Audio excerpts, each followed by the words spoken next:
Hi hello friends, welcome to our smart kitchen. இன்றைக்கி நம்ம என்ன வீடியோ பார்க்க போகிறோன்னா, ப்ரான் மசாலா கிரேவி தான் எப்படி செய்கிறதுன்னு பார்க்க போகிறோம். வாங்க வீடியோக்குள்ளே போகலாம். அதுக்கு முன்னாடி நம்மளோட சேனலை யாராச்சும் சப்ஸ்கிரைப் பண்ணாமல் பார்த்துட்டு இருந்தீங்கன்னா மறக்காமல் சப்ஸ்கிரைப் பண்ணிக்கோங்க. அப்போ தான் நம்ம ரெகுலர் வீடியோஸ் உங்களுக்கு வரும். வாங்க இப்போ ப்ரான் மசாலா எப்படி செய்கிறதுன்னு பார்க்கலாம். ஃபஸ்ட்டு அதுக்கு தேவையான பொருள்லாம் எடுத்துக்கிட்டோம். வெங்காயம், தக்காளி, பச்சை மிளகாய், இஞ்சி பூண்டு பேஸ்ட், தயிர், 1/2 kg ப்ரான் எல்லாமே நம்ம எடுத்துக்கிட்டோம். இப்போ ஸ்டவ் ஆன் பண்ணிக்கோங்க. ஸ்டவ் ஆன் பண்ணி கடாய் ஹீட் ஆனதுக்கப்புறமா ஒரு 50 கிராம் ஆயில் சேர்த்துக்கோங்க. ஆயில் நல்லா ஹீட் ஆனதுக்கப்புறம் 1 ஸ்பூன் சோம்பு சேர்த்து நல்லா பொரிஞ்சதுக்கப்புறமா நம்ம பெரிய வெங்காயத்தில் 2 பெரிய வெங்காயம் நம்ம ஸ்லைஸாக கட் பண்ணி எடுத்து வச்சுருந்தோம். அதை சேர்த்துட்டு அது கூடவே 2 பச்சை மிளகாவும் சேர்த்துக்கோங்க. இப்போ வெங்காயம் பச்சை மிளகா நல்லா பொன்னிறமாக வதங்கி வர்றதுக்கு 1 ஸ்பூன் உப்பு சேர்த்துக்கோங்க. உப்பு சேர்த்து நல்லா பொன்னிறமாக வதக்கிக்கோங்க. வெங்காயமும் பச்சை மிளகாவும் நல்லா கோல்டன் ப்ரௌனாக வதங்கி வரட்டும். இப்போ ஒரு கைப்பிடி புதினா மல்லி வாஷ் பண்ணி அதையும் சேர்த்து அது கூடவே நல்லா வதக்கிக்கோங்க. இப்போ வெங்காயம் நல்லா வதங்கிடுச்சு. இந்த ஸ்டேஜில் நம்ம 4 ஸ்பூன் இஞ்சி பூண்டு விழுது சேர்த்துக்கலாம். இஞ்சி பூண்டு பச்சை ஸ்மெல்லாம் நல்லா போகிற அளவுக்கு அதையும் நல்லா வதக்கி விட்டுருங்க. அதுக்கப்புறம் நம்ம 2 தக்காளி கட் பண்ணி எடுத்துருந்தோம். அதையும் சேர்த்து அது கூடவே நல்லா வதக்கிக்கோங்க.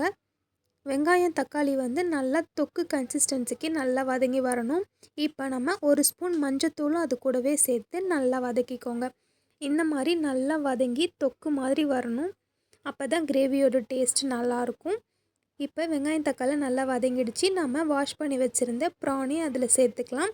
ப்ரானையும் சேர்த்துட்டு நல்லா வதக்கி விட்டுருங்க. நல்லா வதங்கட்டும். வதக்கிட்டு அது கூடவே ஒரு 3 ஸ்பூன் அளவுக்கு தயிர் சேர்த்து நல்லா வதக்கிக்கோங்க. தயிர் சேர்க்கும்போது கிரேவியோட டேஸ்ட் சூப்பராக இருக்கும். தயிரும் சேர்த்து நல்லா வதக்கிக்கோங்க.